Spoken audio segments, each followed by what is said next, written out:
and welcome to another Tales from a Professional Nerd. My name is BryanCPSteele, and I will be your nerd today and any other day that you watch one of my silly little shoes. Alright, everybody. So, today's topic is a good one because I want to... It's kind of been barraging me from all directions as of late.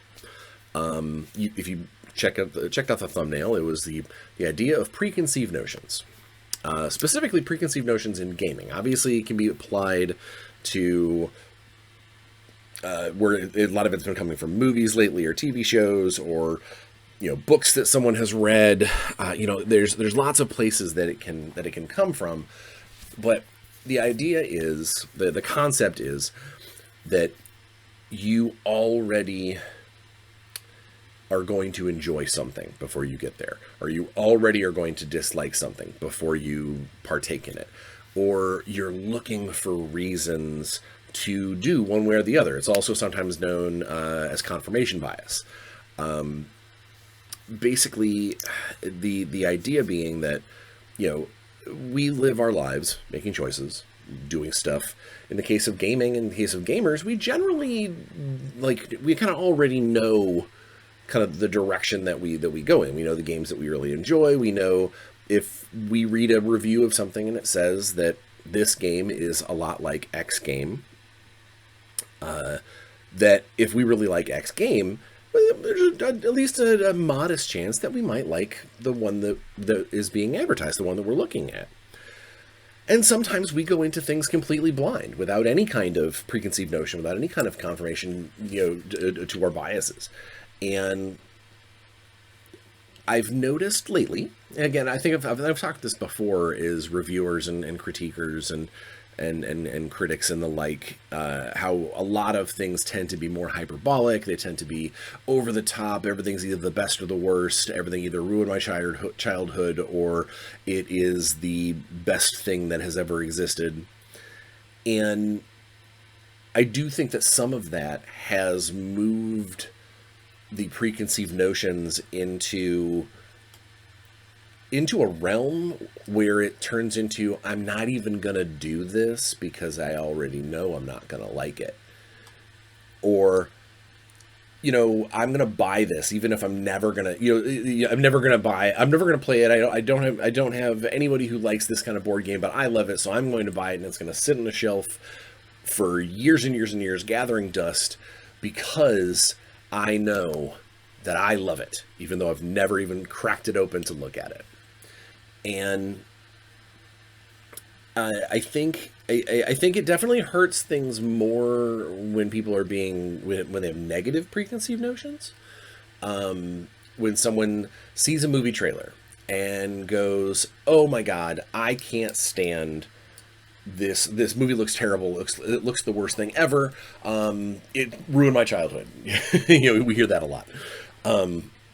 But it is, or the one where it's, that movie looks like it is going to do this plot device, or it's going to go through this type of arc. Or for comic book movies, oh my God, it's going to be this story told on the screen. And so because it's one they don't like, they avoid it. I am guilty of this. I have definitely done this. I waited a long time to watch the movie Logan, because the comic Old Man Logan that it is loosely based on, I am not a fan of. I actually don't care for the story at all. And Wolverine is not my favorite hero, but I like him. He's fun. Hugh Jackman does an amazing job every time that he puts on the sideburns. I guess I should say puts on the claws, but I prefer to say I prefer it in my mind that's the last thing he does. It's like, all right, here we go, I'm going in, bub. But he's not my favorite, but I enjoy him. I liked most of the X-Men movies. I was entertained by all of them, maybe not necessarily for the same reasons that other people are, but I waited a long time because I did not care for the Old Man Logan story, and I kept doing the whole, God, they instead of making an awesome Gambit movie, or instead of making a Ghost Rider movie that is better. They made Old Man Logan, and so I had my own preconceived notion of how this was going to be, and then eventually I did. I think it was on one of the streaming services or something, and I was paging around, and I was like, you know what? I'm going to give it a try. And I actually liked it a lot. It's not my favorite movie by any stretch of the imagination, but I did come to realize that, we often give games and media and whatnot a hard time for both being too close to the subject matter, going, oh, it's just a remake of this, blah. But then also, we get upset if it strays too far from the subject matter, and that's a totally different thing. So, I mean, it's a catch-22, and these creators, these movie makers, and TV show makers, and game makers in some cases, they run into that situation where it's which way do they go? They damned if they do, and they damned if they don't. And they try to, and generally, I think some of the best versions are the ones that kind of sit somewhere in the middle. For instance, one of my favorite comic movies of all time is The Watchmen. And I think Zack Snyder did an absolutely breathtaking job translating Alan Moore's comic to the big screen. And there were some changes. And I think that there were a few changes that, if I were the holier-than-thou, I can't believe he changed Mr. Moore's work, I think it would have been for a worse movie. And I definitely think it would have had less mass appeal to the larger audience. And so I have to look at things, I try to look at things a little differently. And I'm still guilty of my own hiccups on things. I mean, we all know that. We've talked about Ahsoka more than my fair share. But I gave it a shot. I did, in fact, watch it, and I enjoyed most of it. Some of it. We'll say most of it. We'll say most of it. I actually enjoyed most of it. But it's... We are never going to get past it. You always... unless you literally go into something with no information about it, no background, you never watched a trailer, you knew it existed, and the title or whatever, maybe if you have no opinion on something whatsoever, you can go in completely fresh. But even if I had never seen a single thing about there being an Ahsoka show, and I turned on Disney Plus, bloop, and the headline, big screen thing pops up and it says Ahsoka season 1, episode 1. Even if I hit play right then, I'm still going to have that little nugget of, man, I can't stand this character. I can't believe she has her own show. And I think that's something that we have to get around. We have to try and figure out for ourselves as consumers. Most recently, I know people are watching this going, man, he just got on his soapbox like the second he hit play, or second he hit record. You're right, I did. Most recently, the Masters of the Universe trailer came out. And I have a little bit of confirmation, or a little bit of preconceived notion, because I am a huge Masters of the Universe fan. I love it. I loved what Kevin Smith did with the cartoon or the animated series on Netflix. It's fantastic. If you haven't seen it, you should check it out. I enjoy, it's not great, but I enjoyed the old Dolph Lundgren movie. Pretty much anything that is in that world, I might find faults with it. I might find, there was an animated series that came out a long time ago. Not the long time ago, but like another one that came out later. I didn't care for the look of things. They really kind of technoed everything up. And people were also a little almost like super deformed. Like they were slightly weird shaped on a lot of things. I didn't care for that aspect of it, but I did still love the story, and I still love the idea of these adventures in Eternia and like the multiverse surrounding. So when this trailer came out, and also, it doesn't hurt that, me and my son, when he was very little, we used to watch I have the box set of all the original cartoons on the DVD. And he and I used to watch all the original cartoons in my old apartment playing with my old He-Man toys on the floor. And so there's definitely some nostalgia, some heartstrings that are plugging there. And so when this trailer came out, when they started announcing that they were going to, make a new version of this, and some of the casting, started coming out, and like with anything else, I was like, oh, that's weird. Oh, that'll be cool. Oh, that's great. That dude's a great actor, and I started, hearing these tidbits of stuff, and but then it was a long while, and then we saw like our first like candid camera, someone with their phone took a picture of Prince Adam in the street of New York, just walking by, like getting out of a taxi. And my first thought was, okay, cool, they've got Prince Adam wearing the right outfit. That's awesome. But why is he in New York? Why does this look contemporary and now, and not, techno fantasy like He-Man is? And it bugged me. It actually made me go, wait, what, huh? And then I stopped and I thought about it, and I was like, the Dolph Lundgren run was mostly on Earth too. It was weird, the Cosmic Key and all that stuff. It was definitely weird, but at its core, He-Man is a really weird story. The Masters of the Universe is a strange place. Eternia is weird. A lot of the things that they had designed, a lot of the characters they had designed, were obviously designed for Mattel to make toys, or toys that were designed to throw in the cartoon to make the kid want to go buy the thing.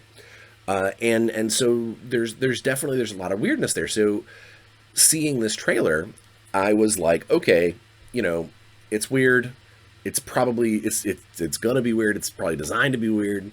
Let's take a look. Let's keep watching. And the longer I watched this trailer, and I watched it multiple times, and it spoke to me more and more, and I started finding more and more things. I found Ram Man in the background. Was it Extended, the Reckoneck, the guy with basically a telescopic head. They're obviously they did the thing for Roboto. He's bigger, and if you look close, he does have like some transparent plastic. Well, I mean, probably some kind of weird alloy or whatever, but he's got like transparent plating over his armor, and that's a callback to the original toy, because you could see through him and see his gears moving when you twisted his waist. But I'm getting off on a tangent.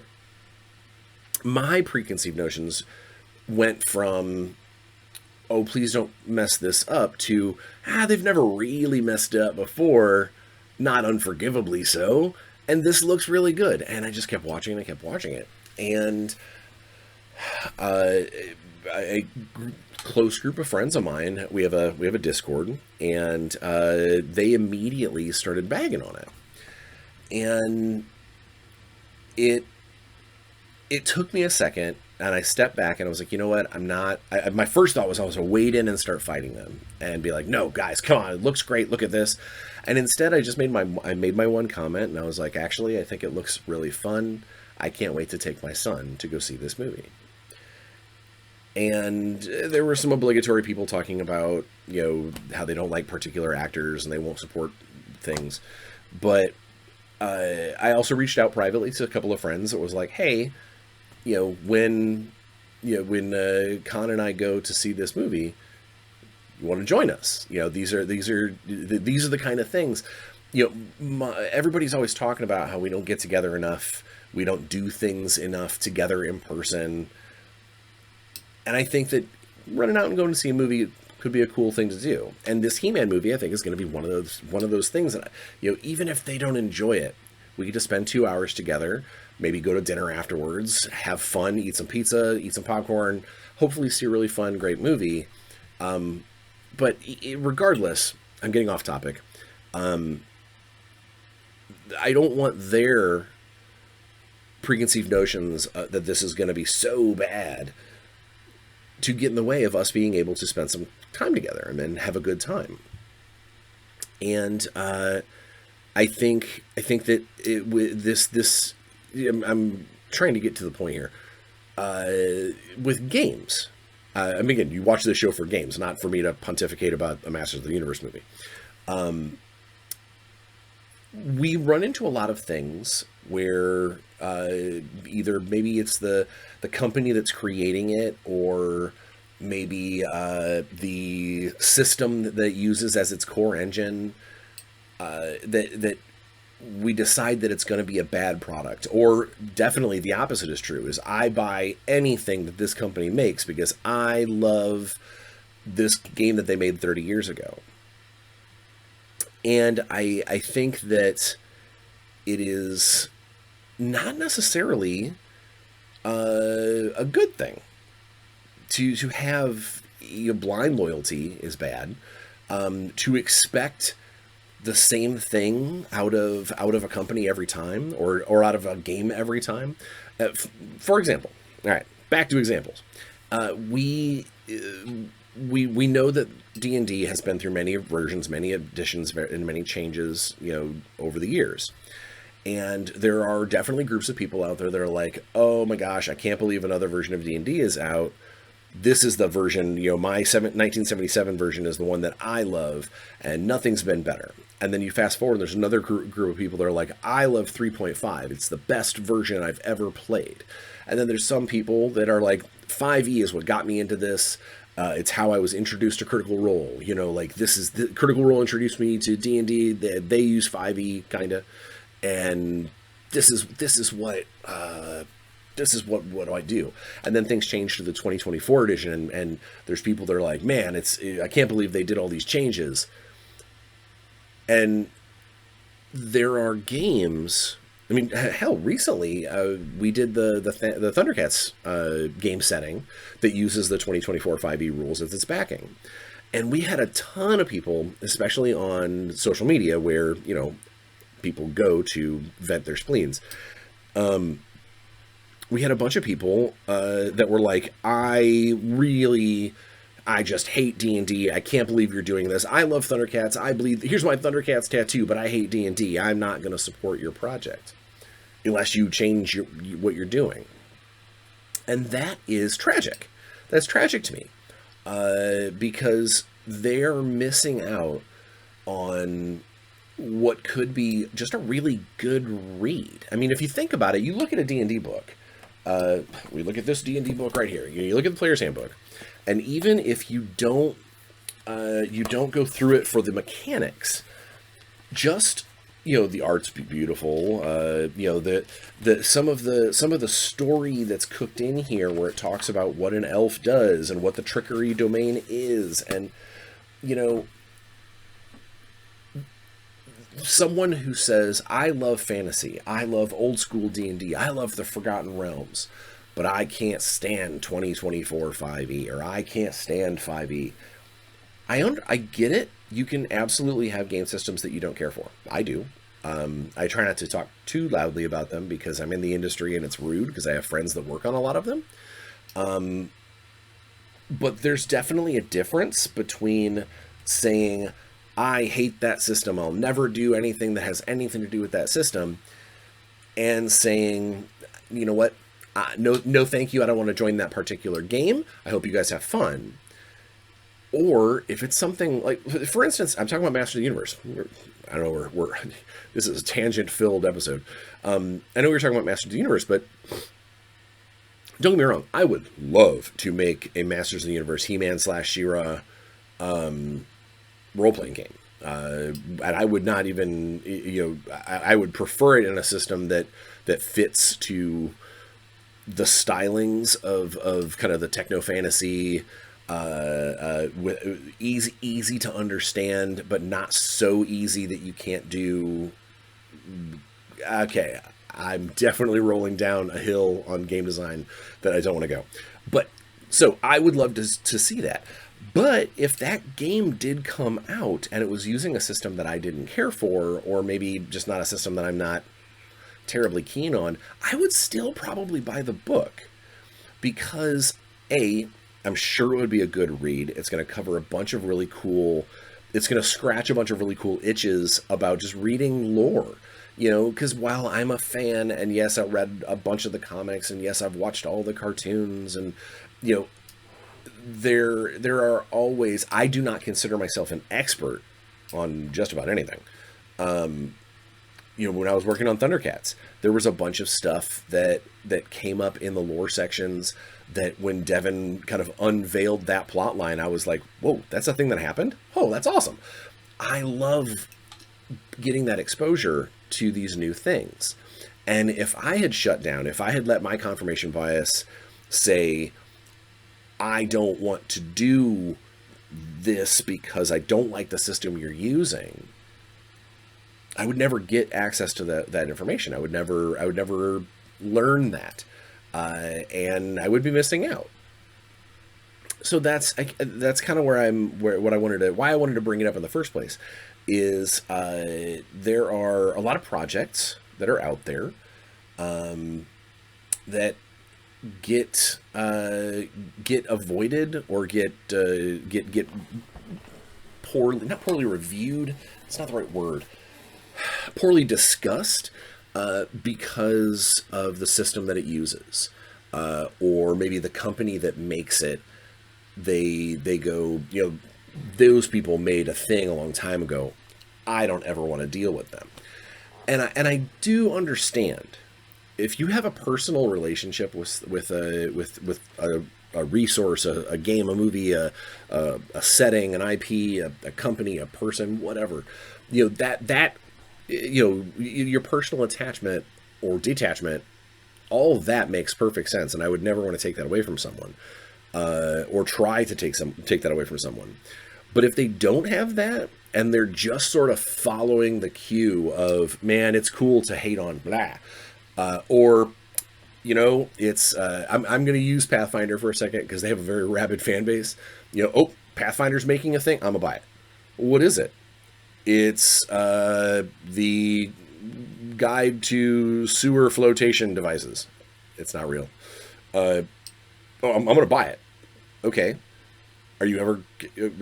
All right, cool. I'm glad you did. Well, what's it? What are you going to use it for? Oh, I just want to support the company. Okay. All right. That's cool. That's very cool. But shouldn't what about this other module by this other company that you might be able to take a bunch of really cool homage and inspiration and hell, maybe even some like direct encounters you can add to your Pathfinder games. Well, no. That's Paizo didn't make that. I don't want to do that.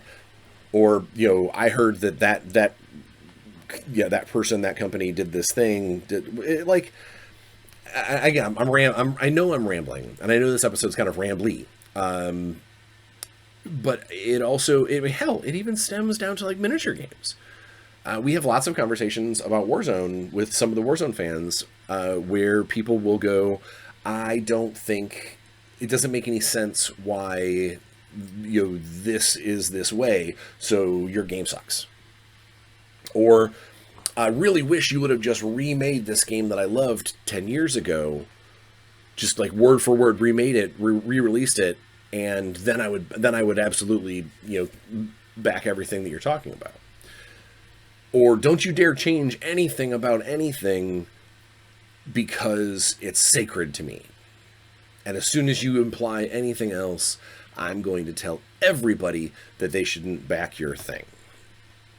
And I think that's what the preconceived notion is the number of people that get into social media is really the biggest culprit.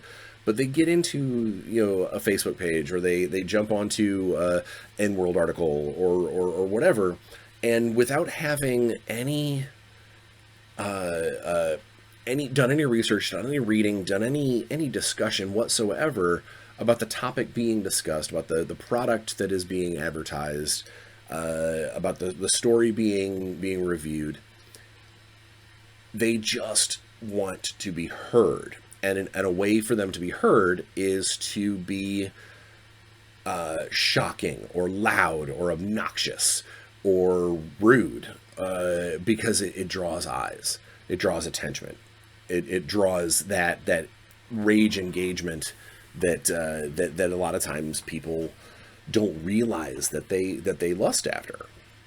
And I think that collectively it really does do a disservice to the creative industry.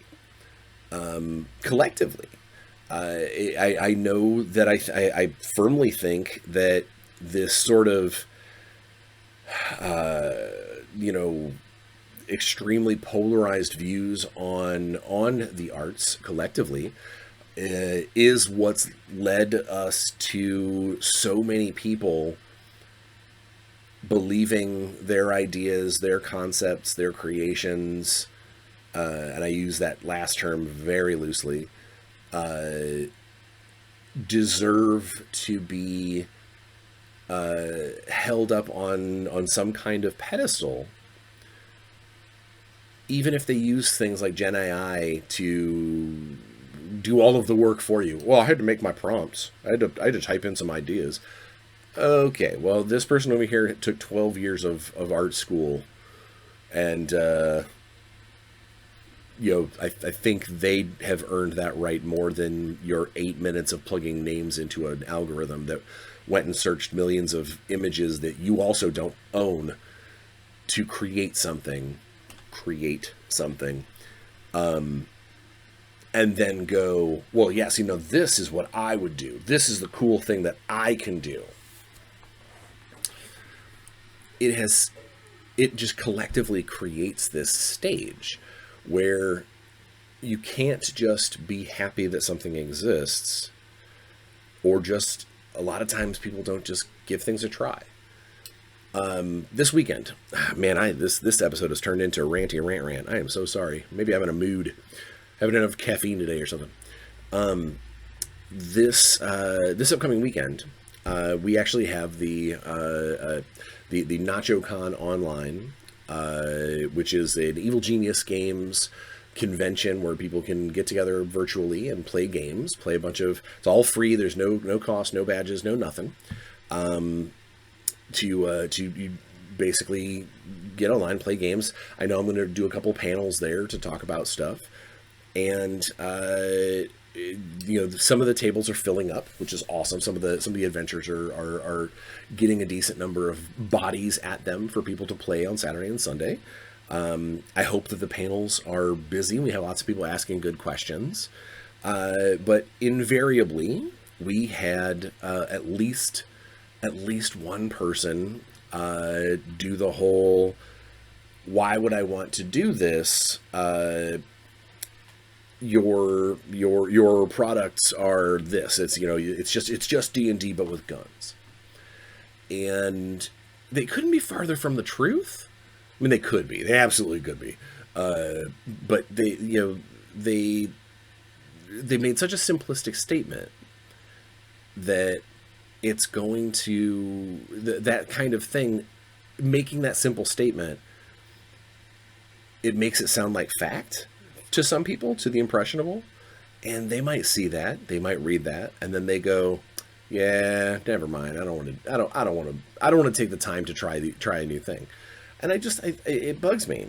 You know what? Maybe that's it. Maybe seeing that post today, that person making that comment, maybe that's what got my my wheels spinning and made me so rant worthy about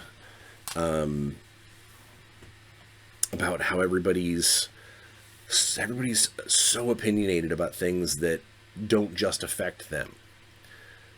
That it's all about making sure that your preconceived notion, your confirmation bias infects other people. You know, I want to make sure that, you know, I'm not going to go see it. You're not going to get my money, but I also want to make sure you don't get their money either.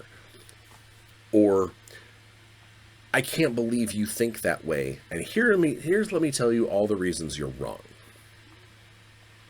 This is the thing that I think. Yeah, I think that's probably what it got me on my soapbox today. I guess I'm just trying to get back to the point. I'm just trying to point out to people that trying new things is cool, letting other people enjoy things is cool, and not liking things is cool. You can, if other people don't like something, it's fine. You don't have to fight them about it. They're not telling you that you have to not like it, or they shouldn't be anyway. You know, it's okay to just let the discourse be, you've got your opinion, I've got my opinion. Unless those opinions are actively hurting someone, what's the harm in just letting someone believe their belief? Let them have their thing, you know? If someone says, for instance, if someone says, I think the Masters of the Universe movie looks pretty cool. I can't wait to take my son to go see this because we have a thing about it. Just let that topic go, oh, okay. I hope you have a good time. I hope you and your son enjoy yourselves. Rather than the follow-up be, I can't believe you're going to go see that movie. It's got this person in it. Or I can't believe you're going to go see this movie. The CGI looks terrible. And I think that's you're trying to, you know, that type of mentality. Someone is trying to influence your preconceived notions. They're trying to plant that little seed. So when I go to that movie eventually, that as the lights go down and the stuff starts going up, that even for like just a second, that pops into the back of my head of that person going, this is gonna suck, and that it might change my viewing experience or my gaming experience. And I think, I mean, again, there's no right or wrong really about how to consume these things. I guess it just comes down to try and keep an open mind. Try and see, you know, this falls under maybe a little hippie action of me to say so, but it falls under my whole positivity thing, is try to find the positive reason for something exists. And unless you completely come up blank, like some topics will absolutely land on, you know, no, there's no good reason for that. That actually just hurts people. It's the worst. But like when it comes to like media and games and the creative efforts of others, unless that is hurting someone actively, then it's okay for you not to be a part of it. And maybe don't try and make other people not a part of it either. Like just don't be involved. And I think that's probably the best thing that we can do, is if something's going to ruin our day, don't be involved. Unless it's actively hurting somebody, don't try and stop someone else from being involved. Let them figure that out on their own. Let them enjoy or not enjoy. Let them walk away from it going, well, you know, that was a thing. Or with their now informed opinion, they go, I don't need to do that again. Or I don't want to try that game again. It was not fun the first time. Whatever. Okay, I know I completely rambled, and y'all are going to be like, okay, Bryan spent like half an hour rambling about random things. It's not all random, I promise. It's about the idea of making your mind up about something before giving it a try, or before at least doing your own research, looking into things, and if you still don't like something, then go for it. If you blindly love something, go into something with a slightly open mind, where this is especially true for like playtesters. If something is just the most amazing thing ever, you're not going to be very subjective about what you're dealing with. You're just gonna dive on in head first and be like, here we go, woohoo! And you're gonna love it no matter what. I know that I have issues with that. You know, that there are things that it's extremely difficult for me not to like because of the subject matter. But I guess, yeah, just the moral of the story is just keep an open mind one way or the other. Maybe things are not as perfect and shiny as you think all the time, but they're also, there's maybe something isn't going to be destined to be terrible. Don't automatically assume something's going to be the worst. And don't rob yourself of experiences because you think so. All right, there we go. That's it. Don't rob yourself of experiences because you think something's going to be the worst. And don't rob yourself of new experiences because you can't break away from the thing that you love the most. There you go. Da-da-da. All right, so enough of that. If you end here, if you haven't already clicked off because of my weird pontification, here we go. Week in Bryan. Before we get into the Week in Bryan, we have to announce the January comment raffle winner. So I put it into the randominator, and on episode 306, the Paradox Pioneer has won a prize pack from January 2026. So Paradox Pioneer, when I make this episode go live, I will go onto your comment. I will drop in a reach out and email address to get your shipping address, and then we'll send you some cool stuff from around the studio. Ba-da-da-da. All right, so rest of the week in Bryan. Personal things are great. So last week my pipes froze for a few days, and that sucked. Our furnace has been just terrible for like almost 6 months, doing weird like 10 hours off, 10 hours on, 8 hours off, 12 hours on, just the weirdest thing ever.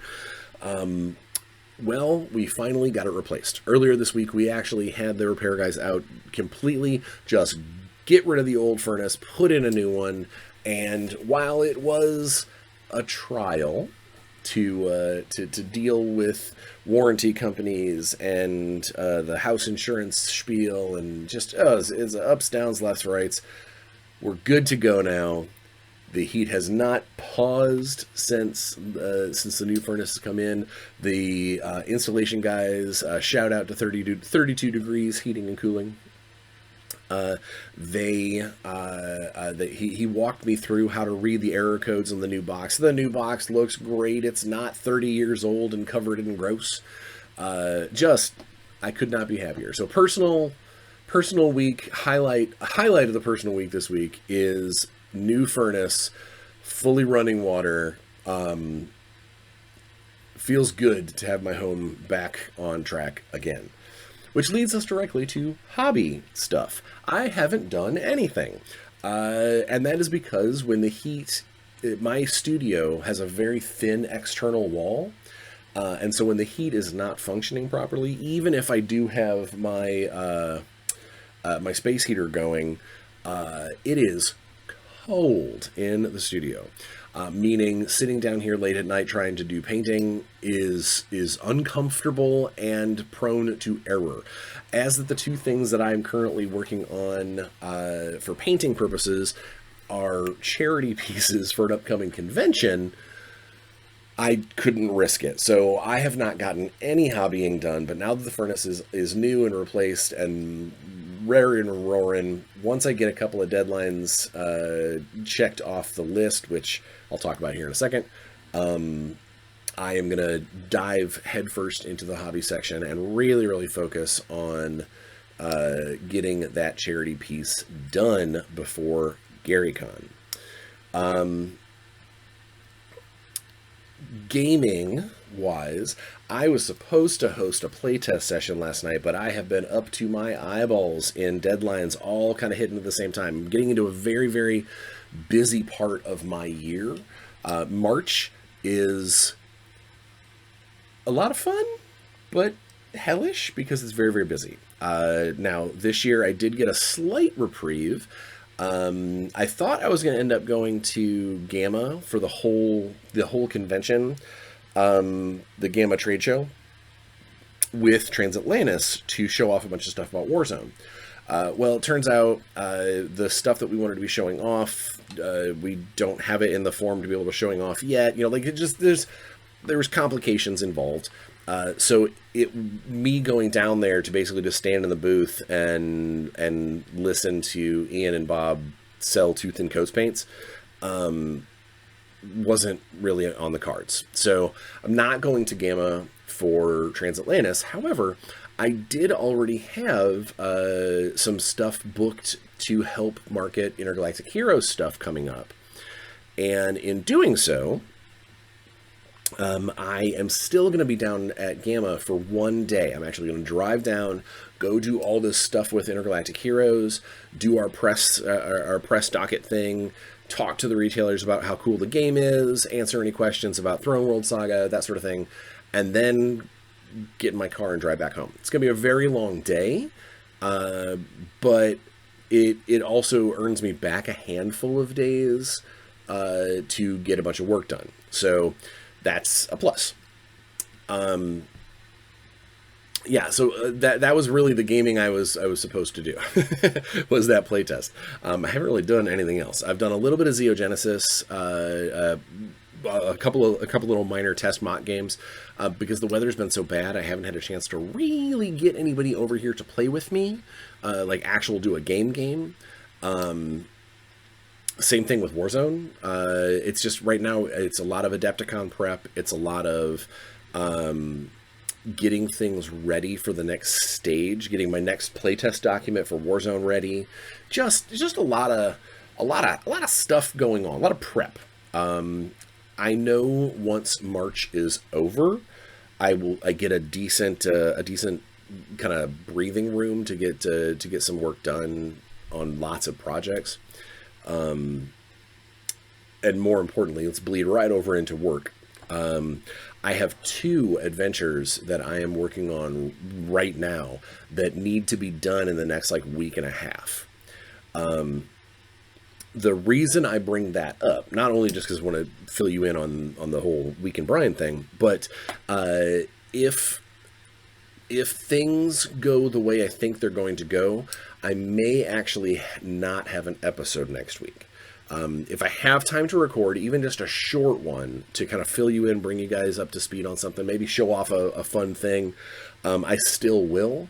But those 2 deadlines, they are very firm. They're very, very firm deadlines that I need to make sure that I hit. Because I need those paychecks. It's the middle of the month, and that is the worst time for a freelancer. Is all the big checks have already gone to pay bills, and I don't get new stuff until the end of the month. So right in the middle is rough. I got to try and hit those buttons. So the goal is hopefully I'll be able to record in some capacity, but I have got to finish the Adventure for Secret Project and the Adventure for the Thundercats Adventure book. Now, I got to get that stuff done and in the can. Once those are done, I've got a decent amount of Intergalactic Heroes stuff that I need to work on over the course of the month.